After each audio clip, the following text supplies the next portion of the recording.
living in an Ireland that's asking profound and deep questions about the welcome of the stranger, the welcome of refugees. By drilling down into such a deeply iconic Irish figure like St. Bridget, we actually can unlock resources that are Christian, that are Irish, and that tell us where we've come from to inspire and guide us into where we are going for the future.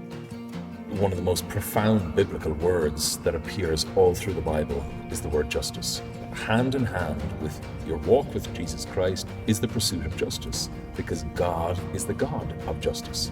I think the church often doesn't flex its muscle enough to realize that it is independent, but it has this wonderful opportunity to speak truth to power.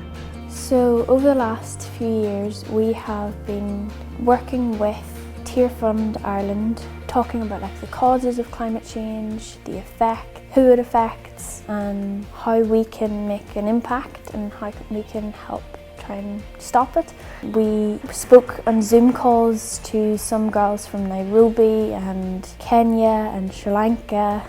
We learned about the direct effects in them, for example, how the drought caused the crops to fail. If the crops fail, they're not getting a source of income. We need to make sure that our actions don't have an impact on them.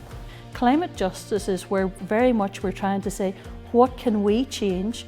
What can our behaviours, what good behaviours can we learn that will actually mean that there's better justice for everyone, so that we're not been selfishly thinking this earth is only to provide for our needs, we're actually looking for the needs of others.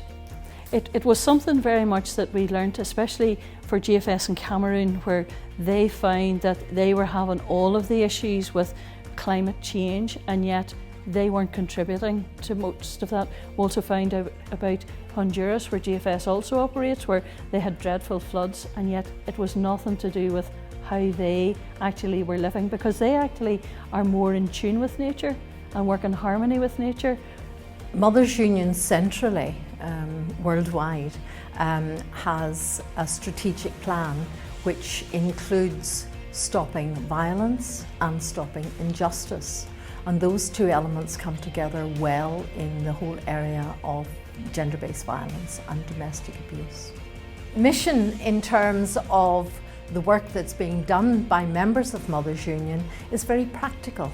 Mothers Union members like to roll up their sleeves and do something positive.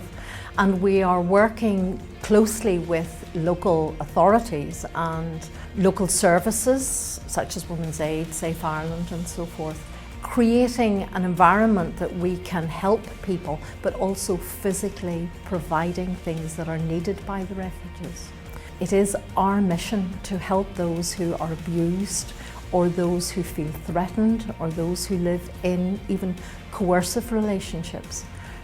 It is really important for the church to speak out on this issue, because we are the grassroots and we are in every nook and cranny across Ireland.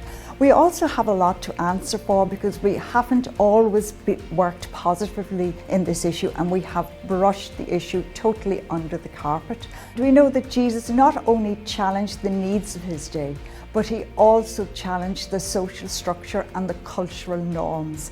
And that is where the basis of domestic abuse and gender equality lies. Mothers Union, together with Bishop's Appeal and Tear Fund Ireland, have created a very, very practical course, and it does what it says in the tin. It explores gender-based violence and domestic abuse in a world context, in our Irish context, but more particularly in our church context.